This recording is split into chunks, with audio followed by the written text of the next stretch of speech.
You know who I feel real bad for is Indians. Everybody feels bad for Indians. They get dogged openly because everybody thinks they're dead. These motherfuckers are not all dead, all right? With my own eyes, I've seen a gathering of 1,500 Native Americans. They were all gathered in one place. The place is called Walmart in New Mexico. There's Indians everywhere. I'd never seen Indians before. I wasn't even sure if they were Indians. It's fucked up, but I asked one of them. It's not nice, but I seen him in the sports section looking at bows and arrows. I had to say something. Excuse me. I don't mean to be rude. Are you an Indian? And he was cool. Yes. Yes, I'm Indian. Still didn't believe him. I had to test him to be sure. This is fucked up. But I had a gum wrapper in my pocket, so I balled that shit up and I threw it on the floor. And a single tear came out his eye. I said, oh shit. I had so many questions. So what tribe are you from? I am a Navajo. I said, word. I studied you in social studies. You're a hunter-gatherer, correct? He said, I guess so. That's what you wish to call it. I said, why? What do you call it? He said, I am an alcoholic.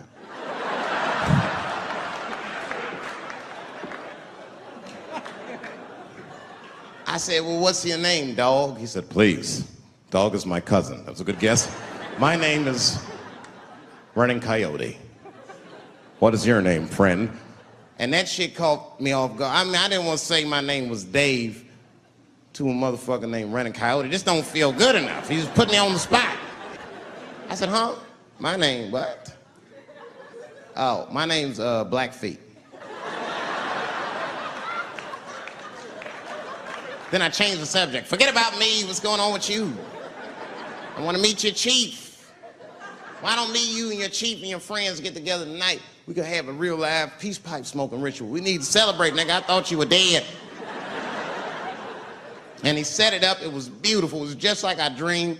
We was all sitting around. Them Indians was beating the drum.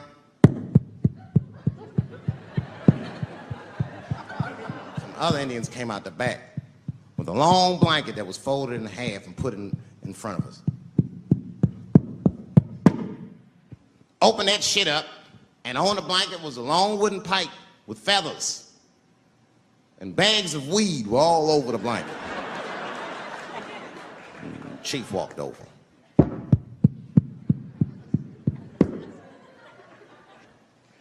The big ones are 50. The little ones are 25. And these are 10.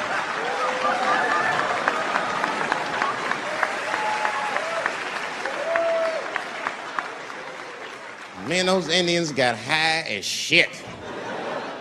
I was baked. I told the chief, we was talking, I cut him off. Time out, chief. Sorry to interrupt.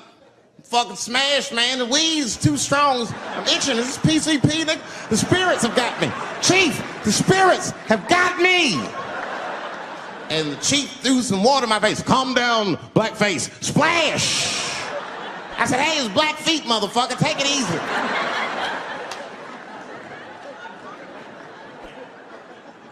Blackfeet, you're welcome to stay amongst me and my tribe for the night until the spirits leave you. And they gave me my own teepee to sleep in, which sounds nice. I personally felt like it was a little fucked up, you know, because they all had houses, man. It's like, why can't I sleep with y'all in the house and watch TV? Like, I can't be on this grass all night.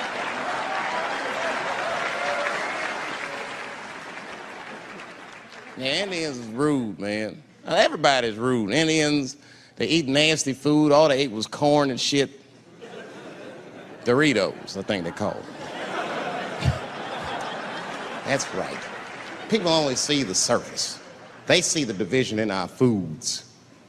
Just because I eat chicken and watermelon. They think that that's something wrong with me. Let me tell you something. If you don't like chicken or watermelon, something is wrong with you, motherfucker. There's something wrong with you. Where are all these people that don't like chicken and watermelon? I'm sick of hearing about how bad it is. It's great. I'm waiting for chicken to approach me to do a commercial, nigga. I'll do it for free, chicken. It's the least I can do. They make fun of Latin people for eating, what y'all eat? Beans, rice, corn. Listen, that's not a reason to hate a motherfucker, all right? It's funny, but it's not a reason to hate. The only reason these things are even an issue is because nobody knows what white people eat. You've been very good at keeping that shit a secret amongst yourselves. I study white people. You don't know that. I'm writing a paper on you. Not even for school, nigga, just to do it, just to get, I'm just doing independent research. I'm spending my money, that's why I'm working so hard. I follow you around grocery stores. They freak out. I just try to peek in the cart. They always say, get away from my cart, nigga. What are you looking at? Chicken and giblets are over there. You must be lost. These are vegetables.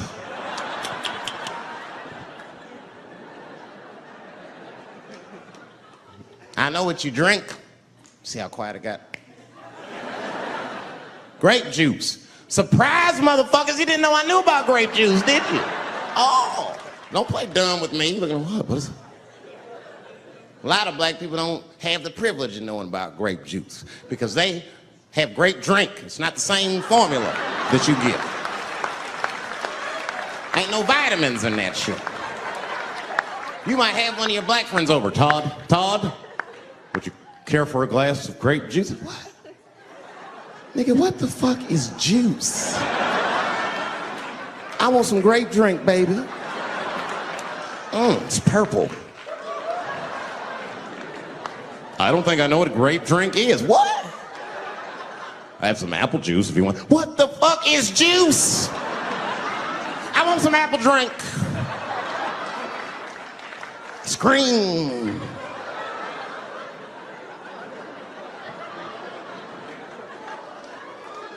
Remember that commercial for Sunny Delight when all the kids run in from outside playing and they all run to the fridge? All right, I got some purple stuff, some Sunny D. As soon as you say Sunny D, all the kids go, yeah! Watch the black kid in the back. If you ever see that commercial again, look at that black kid. He'd be like, I want that purple stuff. That's drink, nigga, that is drink. They want drink. I want all them vitamins, nigga, I want drink. Sugar, water, purple. That's the ingredient, sugar, water, and of course, purple. It's too fucking much. I got a lot of things to talk about tonight. First of all, I've stopped smoking weed. With black people, you didn't let me finish, motherfuckers. God damn. I'm sorry, black people, to break the news so publicly, but I can't smoke with you anymore. Every time I smoke weed with my black friends, all you talk about is your trials and tribulations. I'm sick of that shit. I got my own problems. Nigga, that's a waste of weed. I'm smoking weed to run away from my problems, not take on yours. From now on, I smoke weed exclusively with white people. Calm down, motherfuckers. You win by default. You got good weed conversation. All white people talk about when they get high is other times that they got high.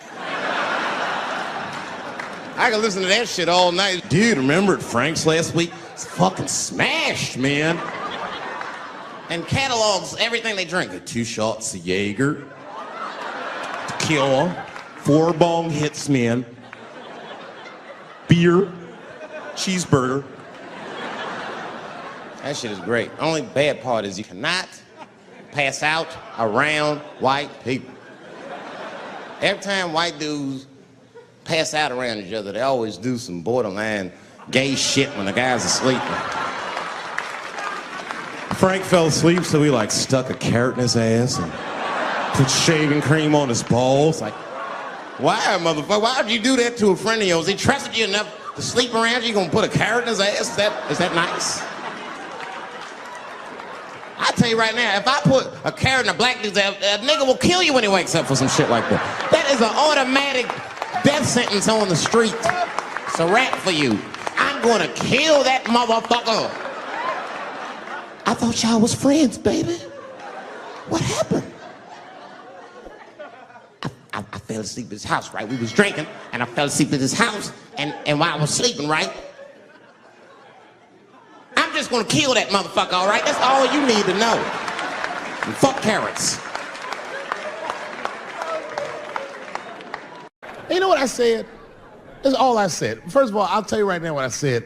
And I will tell you that this was not a joke. It's a true story. And I just happened to tell it. All right, what happened was I went to a gallery party, all right?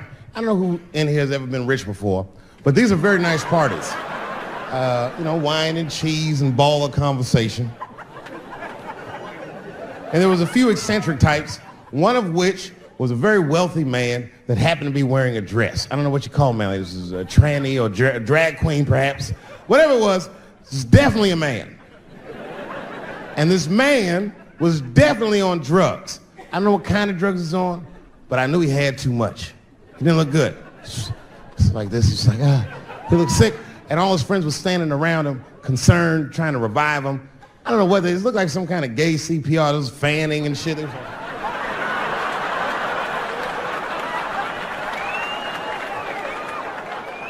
I saw all this from a distance. Now, I should have minded my own business, but I got curious. I was like, oh. And I went over there. All I said, excuse me, gentlemen, is he okay? And then they looked at me like I was evil. She is fine. I said, word? Oh. I'm sorry, I didn't know this is what we were doing. Here's my thing. I would support anybody's right to be whoever they feel like they are inside. I'm your ally in that. However, my question is, to what degree do I have to participate in your self-image? Is it fair that I have to change my whole pronoun game up for this motherfucker? That doesn't make sense.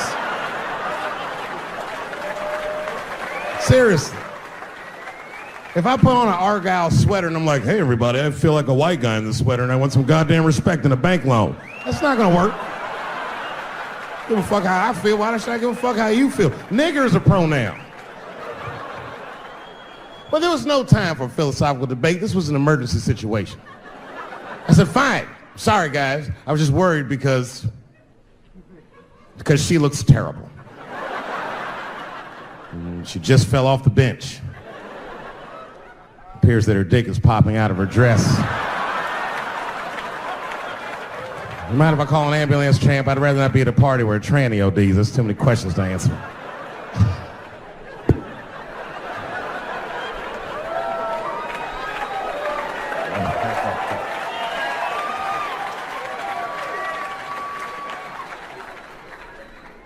Okay, I've been through this before. I had a friend from high school. Now, in high school, this guy was a thug, right? He was a fucking dope boy. He did it all. He's a wild dude. People used to be very scared of him. And then after high school, word on the street was he'd come out the closet.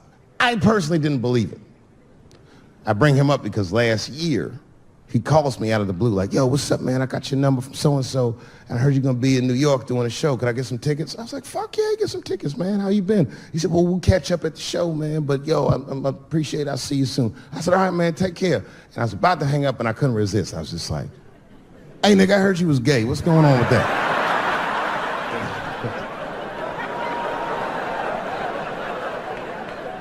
And I wish I didn't ask, because he sounded like he was dying to talk about that shit.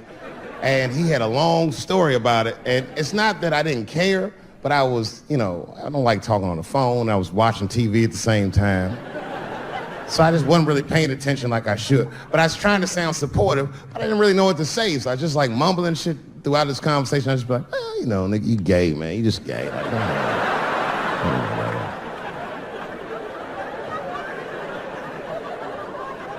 This went on for a while, and then finally I had to say something like definitive to get him off the phone. And I was like, hey, man, you know what? Don't let people get you down, all right? And the next time someone tries to make you feel bad about yourself, just remember, everybody fucks funny to somebody.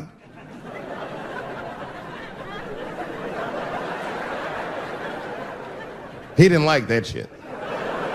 He's like, what the fuck does that mean? I said, huh? He said, you saying I fuck funny, motherfucker? I said, no, that's not what I'm saying. I'm saying everybody's different. He said, you ain't say different, nigga. You said funny. What's so fucking funny about the way I fuck? And I said, hey, man, I fuck feet. He said, what? Oh, this is not a joke, ladies and gentlemen. I get women to squeeze their feet together like this, and I fuck them right in that little space in their feet. But you can't build a community behind that shit. There's no flag for us. That shit made him laugh. And the next day, after the show, I saw him backstage. He was like, yo, what's up, man? I'm like, oh, shit, what's going on? And he had his buddy with him. He goes, Dave, I want you to meet Manuel. Manuel's my fiance. We're in New York getting married because it's legal here. I said, well, congratulations, fellas. And Manuel was like, gracias. And he went to go get some drinks. And then my buddy looked at me, he was like, so Dave, what do you think? And I started mumbling again. You gay, nigga, you know, you just gay. He said, yeah, I'm a little nervous about getting married, man. It's a big step. I said, yeah, it is, it's a big step. He said, well, you've been married for a while. You got any advice for us? No, I'm married to a woman. Sorry about that. And he corrected me. He said, no, you married the person that you love. So it's essentially the same. I said, you know, man, the problem with that statement is that it makes the assumption that I love her. But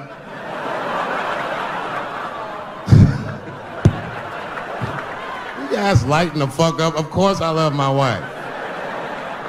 She laughs at this shit. As a matter of fact, she eats and spends this shit. You know what I told him? I told him, I said, you know what you should do, man? First of all, you shouldn't do it. I'm talking about being legally married. It's not that you're gay as much as just legal marriage is a fucking diabolical leverage game in the United States. I'm just being honest. Devoid of religious significance or the idea of love, marriage is nothing but an awful contract that you shouldn't sign. I'm just being real. Because you start out loving each other, and then like 2 years later, you're just building a case against one another for a hypothetical court date that may or may not ever happen. You throw being gay on top of that, that shit is explosive. Like I said, Ray Rice shit. Okay, right after Ray Rice went through all that shit, I was at a party and I met this kid, Michael Sams. You know Michael Sams? Very nice guy. He's the first openly gay NFL player. And Mike's a very nice guy, very brave guy. But when I met him, I couldn't help but thinking, now what's going to happen when Michael Sams beats his wife up in the elevator? Is that domestic violence, or is that just two niggas working shit out in the elevator? You know what I mean?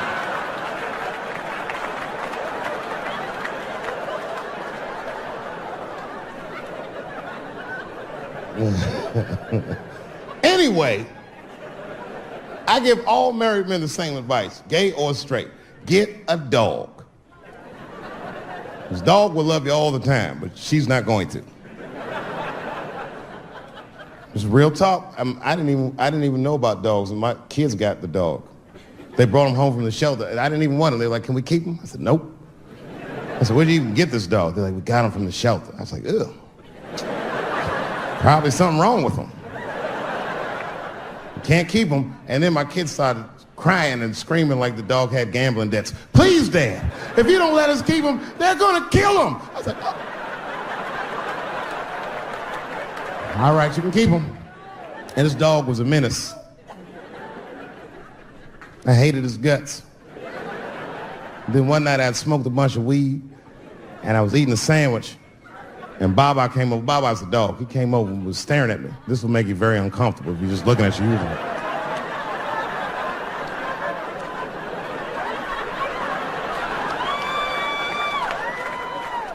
I had to give him a piece of my sandwich so he'd go away. And that's how we became friends. Now, if you see me walking down the street with Baba, I ain't got no leash or nothing. He walks right next to me. If I stop, he'll stop. And if I go, he'll go. And all my friends are like, yo, Dave, that shit is dope. How you train Baba to do that shit? I've never trained Baba. Just a messy eater. If I drop food and Baba's not around, all I gotta do is call him. Baba! He's a black dude's dog, so he doesn't come right away. He peeks first to see what's going on.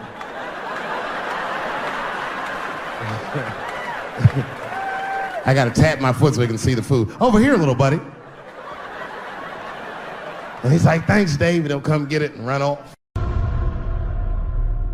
I came back here where I started because I will shoot my final Netflix special tonight.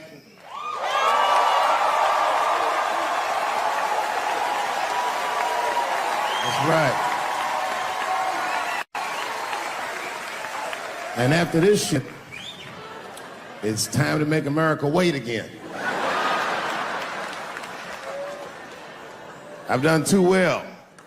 You know, if you black in show business and do too well, it's scary, nigga. Like, you gotta get the fuck out of the casino while the getting's good, while you're still winning. If you don't walk away from the table, well, that's how niggas get Kevin Harted. You already know. That's my man. I'm just saying, if he got a sex tape out, well, it's just a matter of time for me.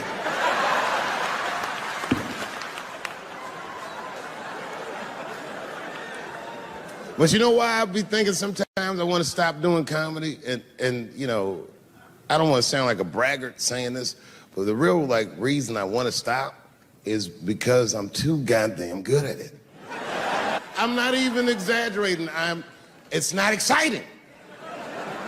Every night before I come out on stage, I'll be backstage like, I'm sure this is gonna go well. And it always does. I'm so good at writing jokes, and this is not even an exaggeration. I actually write jokes backwards. I will write a punchline with no particular setup in mind. I just put it on a scrap of paper, and I'll throw that scrap of paper in my fishbowl. I have a fishbowl in my house filled with random punchlines.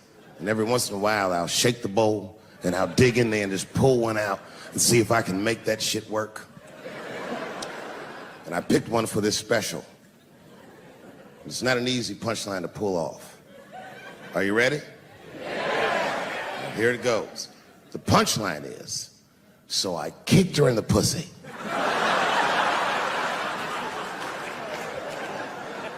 I haven't finished the joke yet. I just know whatever happens in the beginning of the joke, at the end of the joke, for some reason, I'm gonna kick somebody in the pussy. And it's going to be hilarious. And you know what's weird? I've always remembered a time when I wasn't. You know, when I was growing up, I was probably about 8 years old, and at the time, we were living in Silver Spring. Yeah. Yes. Common misconception about me in D.C. A lot of people think I'm from the hood. That's not true. But I never bothered to correct anybody because I wanted the streets to embrace me. As a matter of fact, I kept it up as a ruse. Like sometimes I'll hang out with rappers like Nas and them, and these motherfuckers will start talking about the projects. Yo, it was wild in the PJs, yo. And I'll be like, word, nigga, word. But I don't know. I have no idea. My parents did just well enough so that I could grow up poor around white people.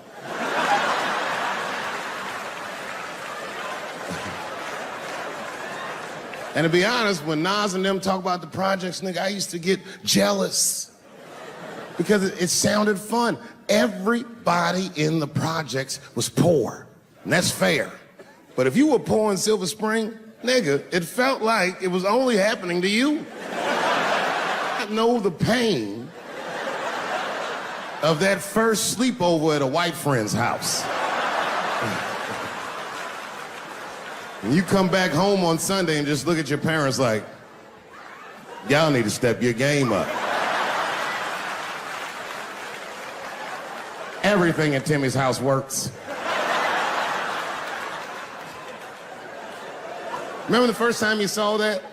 In a cold winter, and you'd be at a white friend's house and see the motherfuckers in their living room without their coats on?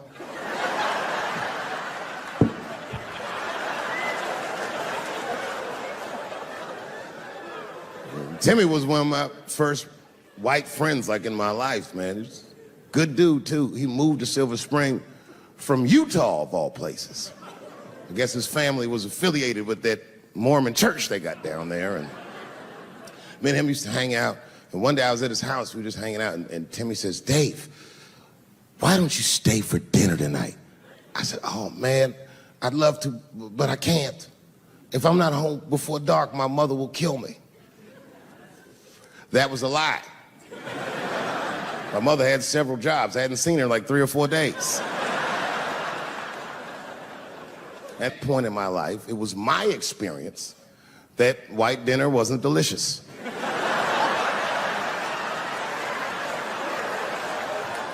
I'd rather go home and fry some bologna or some shit like that.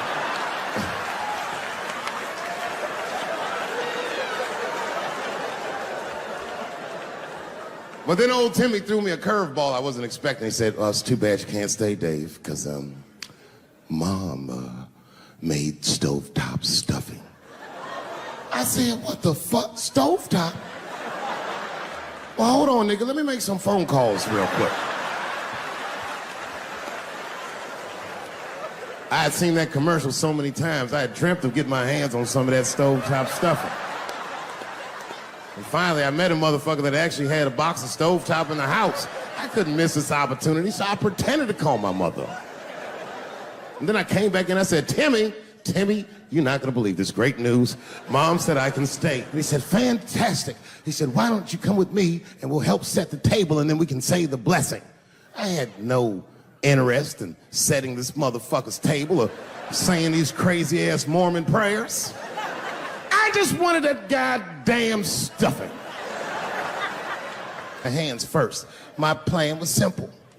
Wash my hands slowly, and by the time I'm done, the table will be set, the blessing will be said, and all that there will be left to do is eat.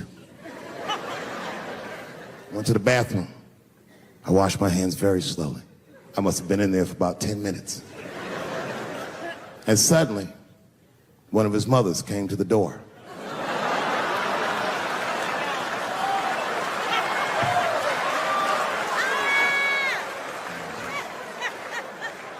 She was like, "Hi, David, right?" I said, "Yes, ma'am." She said, "Timmy tells me that you're planning on staying for dinner." I said, "I hope that's not a problem, ma'am." She says, "No, it's no problem. In fact, we'd love to have you. It's just that we weren't expecting company. And I'm afraid there's not enough stovetop stuffing for everybody." So I kicked her in the pussy. Bam! Ladies and gentlemen, I told you I'm dope, nigga. I told you what I was gonna say and you still didn't see it coming. And that's why I make the big bucks.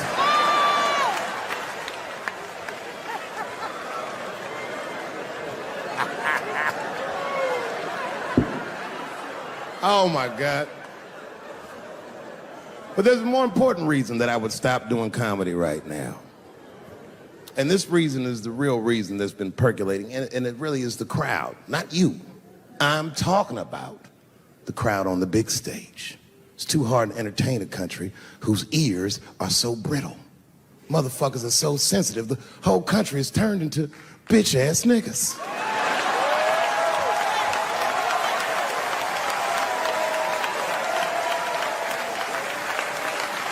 Everything you say upsets somebody. You know, I can remember when it all started. It was when I was doing Chappelle's show. When I was doing Chappelle's show, I used to do the show, and then on the weekends I do like concerts and shit like that. So I'm doing a concert, and there was a couple in the front row, beautiful couple. The wife was obviously Asian. You could see it in her face.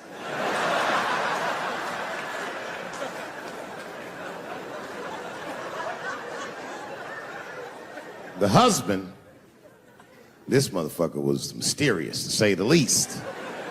Couldn't quite pinpoint where he was from. Caramel-colored fella, very nice hair, but he could have been from anywhere. Bangladesh, Mexico. I can't guess with a nigga like this. All I knew for sure about this guy is that his wife was a bitch. I could see that in her face, too. No, he was laughing and having a good time, and she was scowling at me at a goddamn comedy show. I couldn't figure it out. And then I realized at some point that she was pregnant, and I was smoking on stage. I said, oh my God, that's probably why she's mad. So I started to put my cigarette out, but then she hit me with one of them fake non-smoker calls. So I just kept smoking. I thought to myself, bitch, that babe will be fine, relax. And I tried to break the tension. I just asked her, that's all I said. I go, hey, where are you guys from anyway? And I could tell that she was on to me. She goes, very condescendingly, she says, I'm from California. If you're asking my ethnicity, I am Chinese. He was like, I'm Mexican, bro. I said, well, I'm sorry if I offended you by asking, but you're a very beautiful couple. And miss, there's no question that you're gonna give birth to the hardest working baby this world has ever seen.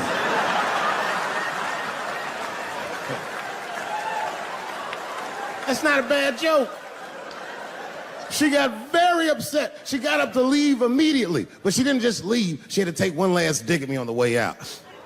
I will never buy one of your fucking DVDs again, Dave Chappelle. I said, ma'am, with all due respect, Chinese people don't buy DVDs.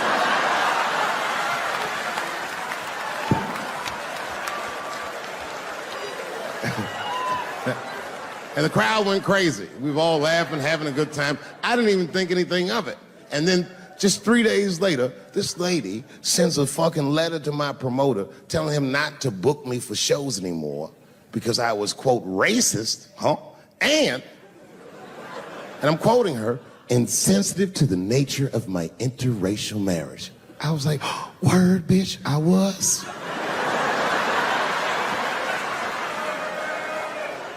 If she would know that I myself am in an interracial marriage. That's right. In fact, my wife is Asian too. Surprise, bitch, I'll see you on Thanksgiving.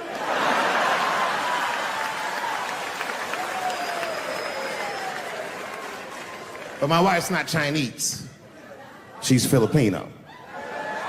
That's right, that's right. And our kids are Puerto Rican somehow, so there you go. I don't give a fuck about interracial marriage. In fact, you know what? My mother is half white. A lot of people don't know that. Well, all right, you were a little too excited, but okay. A lot of people don't believe me when I say that, but it's true. You can't tell looking at me, but if I grew my hair out, you would think you was at a fucking Cat Williams concert. My shit is beautiful. But motherfuckers are just taking it too far. I don't know why or how everybody got this goddamn sensitive. You know who hates me the most? The transgender community. Yo, yeah, these motherfuckers. I mean, I didn't realize how bad it was. These motherfuckers are really mad about that last Netflix special.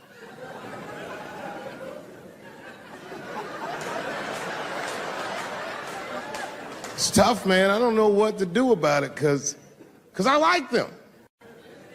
I always have. Never had a problem with them. You know, just fucking around. As a matter of fact, I think I make fun of everybody. And I mean, as a group of people, they have to admit, it's kind of fucking hilarious, man. I'm sorry, bro. It's like, I've never seen somebody in such a hilarious predicament not have a sense of humor about it. They're born feeling like there's something other than they're born as, and that's kind of funny, you know? I mean, it's funny if it's not happening to you. It's like that white black bitch that's in the news all the time. Rachel Dolezal. She's a white woman, but then she dressed up like a nigga and shot her way up to the very top of blackness. And I always wanted to meet her just so I could understand. I just wanted to like have dinner with her so I could just look in her eyes and call her a nigger to her face. The fuck is that bitch talking about? I identify black. That is trans talk, ladies. Stop biting. Stop biting. There's a big difference between her and a trans. The difference between her and a trans is I believe transgenders. I don't understand them either, but I know they mean what they say. Them niggas cut their dicks off. That's all the proof I need.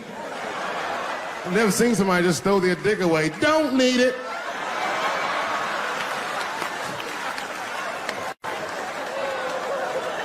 I don't understand, but I believe you and I support your decision, motherfucker.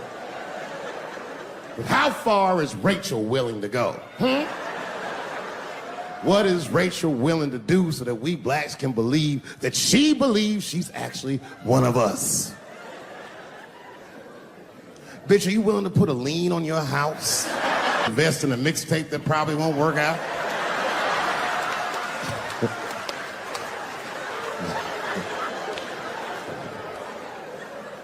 She didn't even change her name. Didn't even change her name. Her name is Rachel. I can't believe in that name. If you want my support, you're gonna have to change your name to the blackest shit I've ever heard.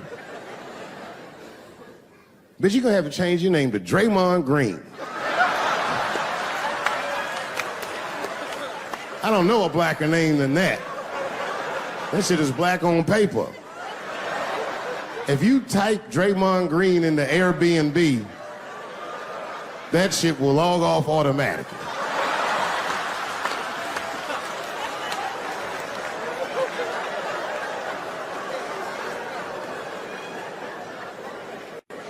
Yeah, people get mad, bro. People get mad about everything I say. I was doing a show. I was in Portland, Oregon.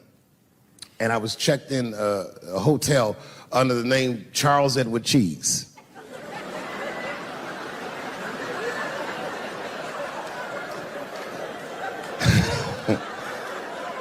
I came back and there was a note. It was like a letter on my desk. It was addressed to Mr. Cheese.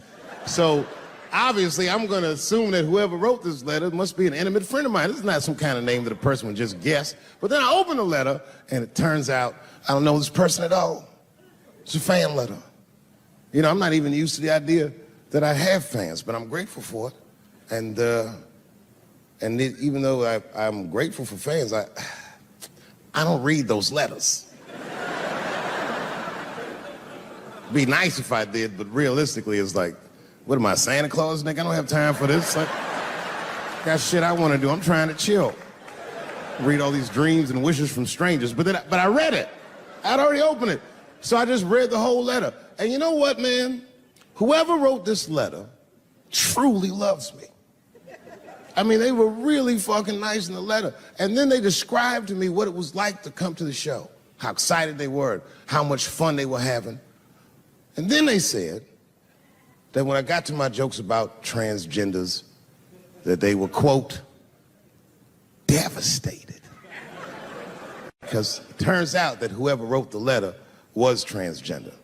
Now, I'm going to be real for a second. You got to understand, I never feel bad about anything I say up here.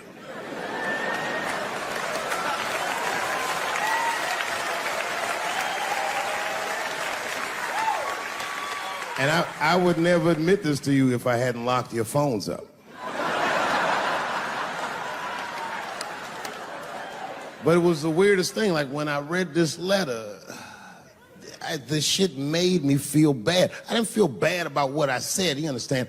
I felt bad that I made somebody else feel bad. To be honest, I don't even know what I said that upset that person.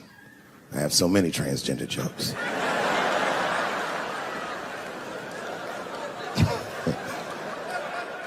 But I feel like it was probably this joke I'm about to tell you right now. And it's not even that bad of a joke. It's a true joke. I mean, it's not true, but I had read in the paper that Caitlyn Jenner was contemplating posing nude in an upcoming issue of Sports Illustrated. And I know it's not politically correct to say these things, so I just figured, fuck it, I'll say it for everybody else. Yuck. Oh, sometimes I just want to read some stats. I don't know why you're gonna cram some man pussy in the middle of the sports page like this. I just didn't think that was the place for it. But I wasn't saying anything like Caitlyn Jenner's a bad person. I'm not mad at her for doing it. Not even mad at Sports Illustrated. If I'm mad at somebody, I'm probably just mad at myself. You understand? Because deep down, I know that I am not strong enough to not look at those pictures.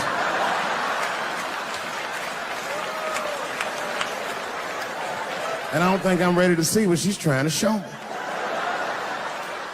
So Caitlyn, goddamn it, if you go through with this thing, bitch, you better go hard or go home. I want you to go all the way. Hustler style. Do you know what hustler style means, miss? That means spread the lips.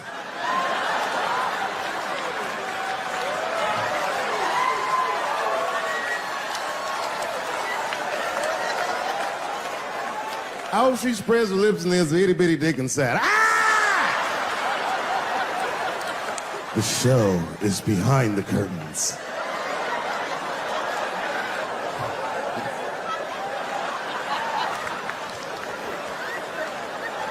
I don't know what I said that upset that person.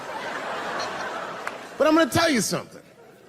When I read that letter, and the moments after I read it, I did something that many black men in America do not have the time or the money to do.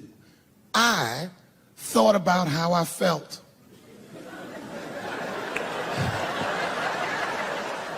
I asked myself a very basic question that I don't think I ever directly contemplated. I said, man, Dave, if you're writing all these jokes, do you have a problem with transgender people? And the answer is absolutely not.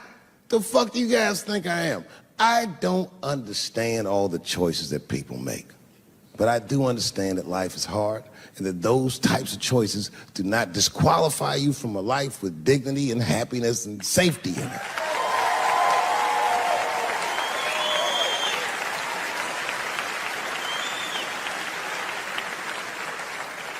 But if I'm honest,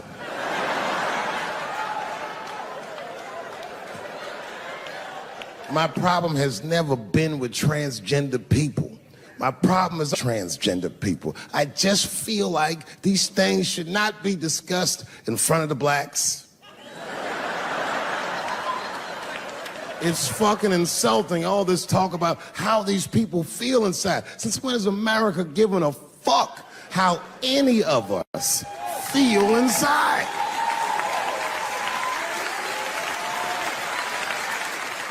And I cannot shake this awful suspicion that the only reason everybody is talking about transgenders is because white men want to do it.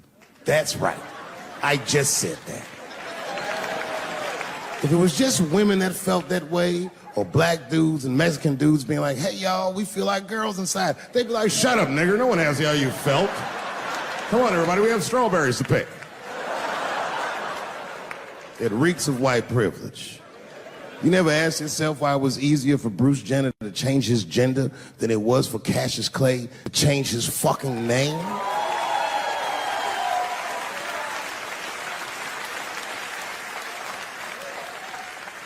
And if I were to be brutally honest,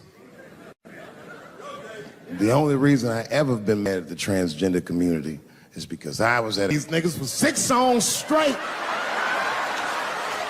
I had no idea. And then the lights came up and I saw them knuckles. I said, oh no! And everybody was laughing at me. Hi, world star. I said, why didn't you say anything? And then I heard that sultry voice. I didn't say anything, Dave Chappelle, because I was having a wonderful time. And I wasn't sure how you'd feel about it. I said, you knew how I'd feel. And she said, I'm going home. I don't want any trouble from you. I said, home, it's only 2 songs left. I mean, we might as well finish tonight. And we ended up having breakfast together. Oh, grow up, that doesn't make me gay. I just titty fucked her. His titties are as real as any titties in L.A. It's 2 o'clock in the morning. I was just borrowing a little friction from a stranger. Whoops!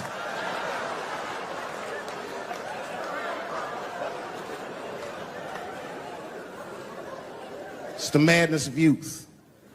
It's the types of mistakes that a man makes when he's young. I wouldn't even know that it's necessarily a mistake. It was a wild night out. But I don't do it like that anymore. I'm old. I'm 44 now. Hey. It's the first time in my life I've ever started to physically feel my age. It's tough, man. You know how I know I'm getting old? This is embarrassing, but I was in my hotel room. I'm not gonna lie, I was jerking off, and I was really sweating it out. And this is when I knew I was old. I just gave up in the middle, nothing even happened.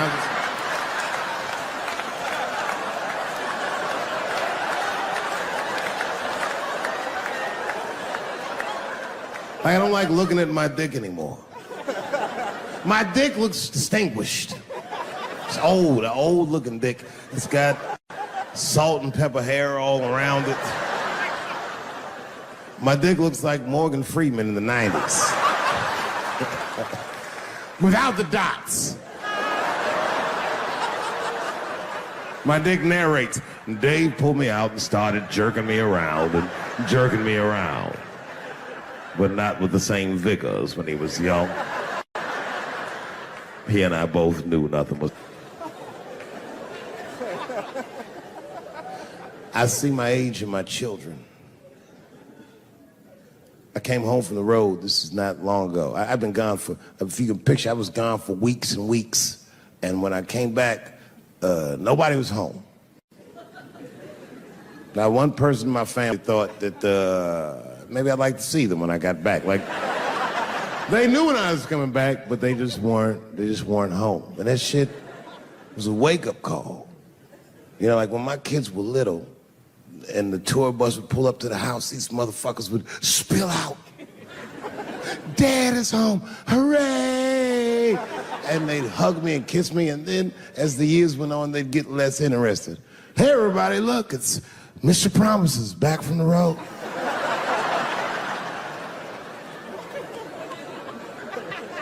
But empty house, that's some cold shit. And I went into my oldest son's room. I was like, hello, hello. He was gone. And I'd never done this to him before, but for some reason I just did it. I just looked through his shit. Just to see who this motherfucker was becoming. And I found these notebooks and I started going through them. Written as his handwriting. I didn't even know this nigga wrote poems. And then I looked through his drawers and I opened up his middle drawer. And I found this rolling paper. And I looked down at them papers oh, that's where that poetry's coming from.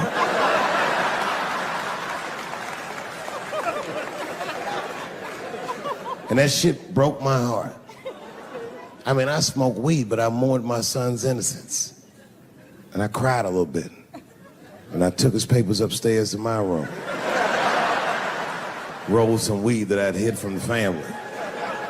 And I got really high. And then I got paranoid, so I put his papers back how I found them. So he wouldn't know what I was up to. This nigga won't even know that happened until he sees the special. Yeah, nigga, I found your papers.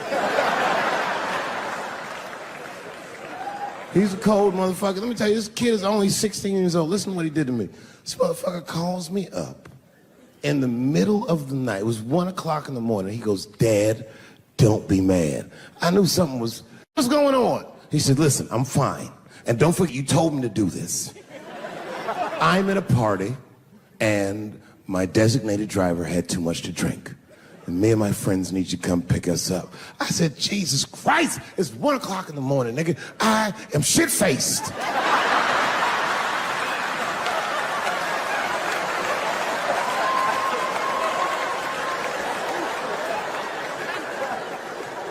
But I figured, fuck, it's better me than some kid. I might as well roll the dice and go pick my nigga up. I said, all right, I'm coming to get you. Just give me the address and I'll be right there. And then he gave me the address and I was shocked. I said, son, you are not gonna believe this, but I'm at the same party, nigga.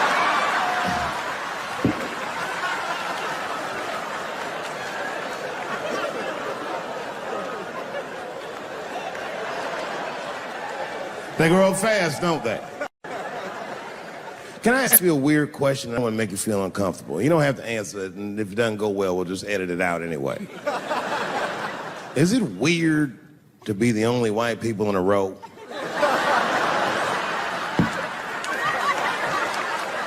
Is it weird? I mean, to be honest, does it feel strange? Are you worried at all? Give me your money, motherfucker. I'm fucking around. This guy got ice in his veins. He didn't even buckle. You know, like many black men my age, the first time I voted was 8 years ago. Right. I saw Obama on TV and said, oh, I'm voting for this nigga. I remember the day I voted for Obama. I voted in Ohio, and my vote matters in Ohio. Ohio is a battleground state. But when I pulled up to the polls, all the soldiers were in line. There were so many black people in that goddamn line, I didn't even know it was a polls. I thought it was a check cashing place.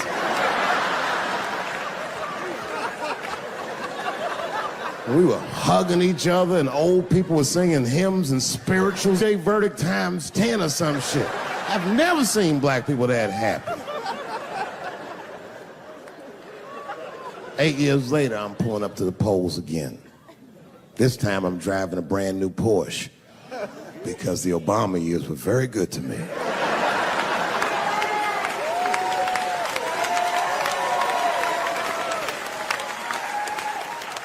I was early voting, and when I parked my car, I figured out something that it would take the rest of the country another week to figure out.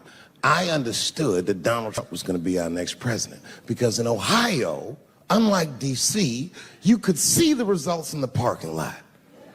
It's all these goddamn pickup trucks and tractors and shit.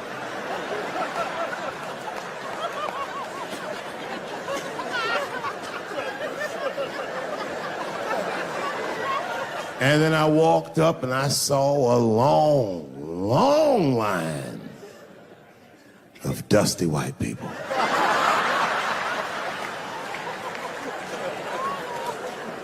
Yes, ladies and gentlemen, these were the poor whites. I must tell you, I've never had a problem with white people ever in my life. But full disclosure, we've gotten a lot of trouble out of them. And I've never seen so many of them up close. I looked them right in their coal-smeared faces. And to my surprise, you know what I didn't see? I didn't see one deplorable face in that group. I saw some angry faces and some determined faces, but they felt like decent folk. No, they did. In fact, I'm not even lying, and I didn't sound fucked up, but I felt sorry for them. I know the game now. I know that rich white people call poor white people trash. And the only reason I know that is because I made so much money last year, the rich whites told me they say it at a cocktail party.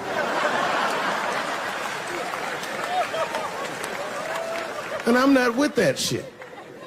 And I stood with them in line like all of us Americans are required to do in a democracy. Nobody skips the line to vote. And I listened to them. I listened to them say naive, poor white people things. Man, Donald Trump's gonna go to Washington and he's gonna stand there thinking to my mind, you dumb motherfucker.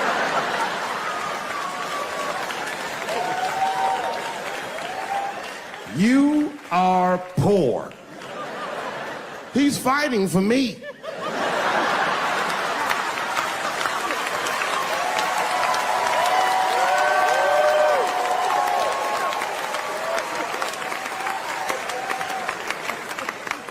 And they all looked at me. They could tell who I was voting for just as easily as I could tell who they were voting for. But do you guys know what we all had in common? Not one of us, not a single one of us, looked like we felt good about what we had to do in that booth. We were just doing our goddamn duty. Yes, I voted for Hillary Clinton. Of course I did. I voted for her because I liked what she said vastly better than I liked what he said. But to be honest with you, at that point, that shit was like watching Darth Vader do the I Have a Dream speech. That bitch is mean as hell. She'd already Karate Kid swept Bernie Sanders' legs from underneath him. Boy, it was hard voting for that shit. But it was the lesser of the evils. I know you were a Clinton supporter, Miss I am sorry for her. But it didn't feel as good as it should have. She was gonna be our first woman president. They were gonna make coins out of this bitch.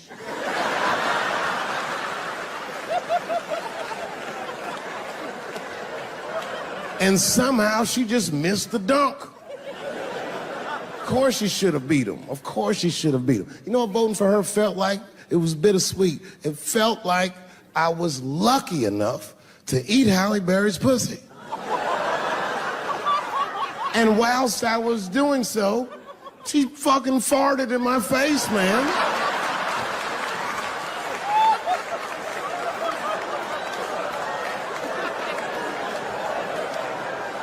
Now you understand, I'd still do it.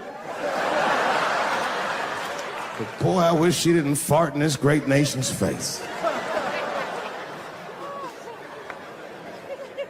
I voted that day, and then that same day I flew to New York City. I had work. That night I was in a comedy club in New York, and I said to an audience almost exactly what I just said to you. You know, this might come as a surprise to many of you. I didn't prepare a speech. But that's not because I didn't care. In fact, it's because I cared so much. If you could imagine sitting down and trying to write something about someone that you feel so much about, the way I feel about John, it's very difficult. I won this prize 2 years ago, and I'm imagining, John, that this is a surreal experience. I imagine you probably didn't even give a till last night. And then last night, you saw all your friends gathering, you saw everyone dressed nice, and you realized he was still alive to see this. It's like getting a preview to your funeral. In our line of work, context is everything. And me and John have a very unlikely friendship. The context of that friendship happened in a comedy club in New York City. John being 10 years my senior. I was 17. The first time I saw Jon Stewart, right before he walked in the door, I heard two waitresses at the club talking about how handsome he was. And then they go, oh my God, there he goes. And I looked over and I said, hey, he's all right. So what happened was at night, I would go to the Comedy Cellar, and they'd put me on as the last guy every night. There's 6 billion people in the world. You can't make 6 billion anything without some of them being very up. Open up a bag of potato chips. What are there, 40 in there? At least 5 of them are burnt and bent over. It's the slot that they give someone that for some reason they think, let's just see what happens to this guy. The thing I remember, being 17 in an adult world trying to make something of myself, is how kind he was. People like John made me feel safer. He's a friendly guy. Now, the early part of any comedian's career is embarrassing in hindsight because so many of us imitate our influences or try on different personalities to see what works. But John has been been the same since the very first time I met him. Nice and present. In 1999, he got The Daily Show. That show languished for 3 years before he got it. No disrespect to Craig Kilburn, but you know what I mean? Yuck.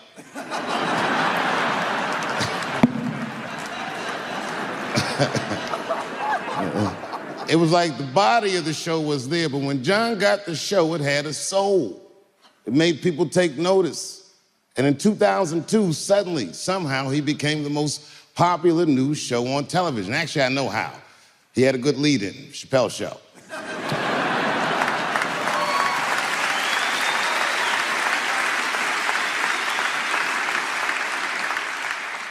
And in that context, it was post 9/11. My career was the first time that I can really remember that there was a stove too hot to touch. No comedian was allowed to talk about the war or Janet Jackson's titty coming out of the Super Bowl. You remember that? You remember that memo that went around?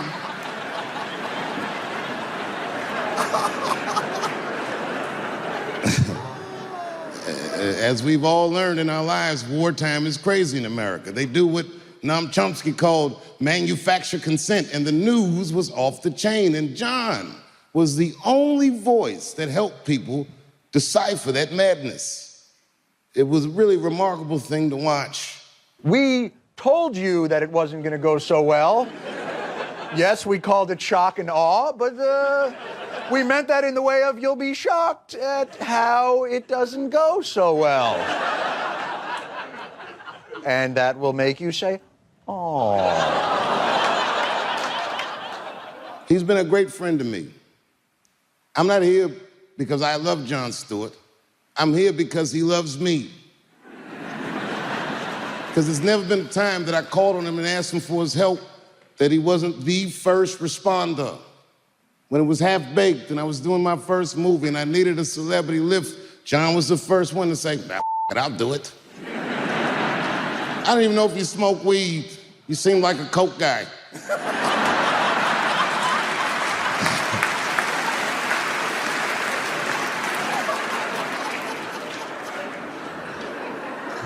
The city close to where I live, Dayton, Ohio, had a terrible mass shooting. 9 people were killed, and I called my friends, and they all pulled up. But John, you were the first one that said, oh, I'll be there. And just days after that massacre, we took that neighborhood and made a much better memory for them. They saw love and support from voices that they trust. When we were on Comedy Central, I picked the brand of irreverence. I said, I'll touch everything they say I can't touch. But John's voice became one that was synonymous with trust. And he left right before the Trump administration, the most cynical time in American politics. The time when nobody trusts our media, where a guy like Donald Trump can just say fake news and he say, I just believe this orange-haired guy. And we miss you very much.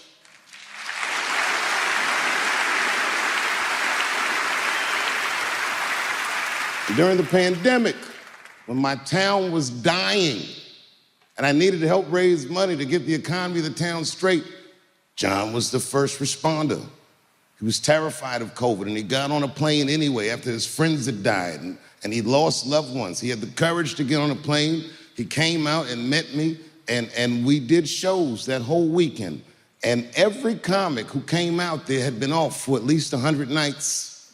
They were all nervous and they were all scared, except for John. John did 25 minutes off the rip because he had something to say, because he actually means what he says, because he actually thinks about what he says. A lot of comics will take this genre for granted. The younger comics, they do what I call wokes. They're not jokes. They don't know the difference between a good point and a good joke. John is very true to the muse. He takes a good point and he makes a good joke of it. John is a miracle to watch you work.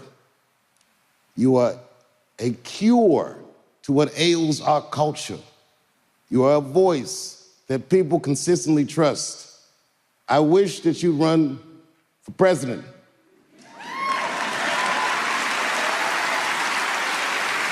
But I imagine that would be hard for a coke guy to do.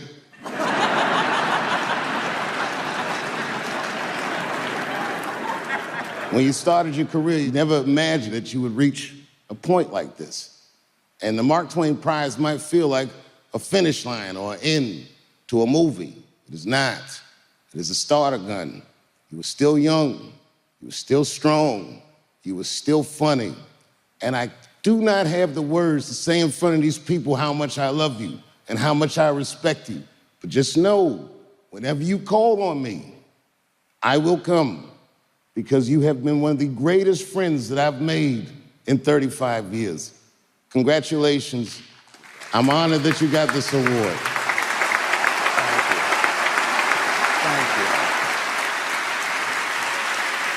I'm sorry I got it before you, but I'm your lucky lead-in. Jon Stewart, ladies and gentlemen. Thank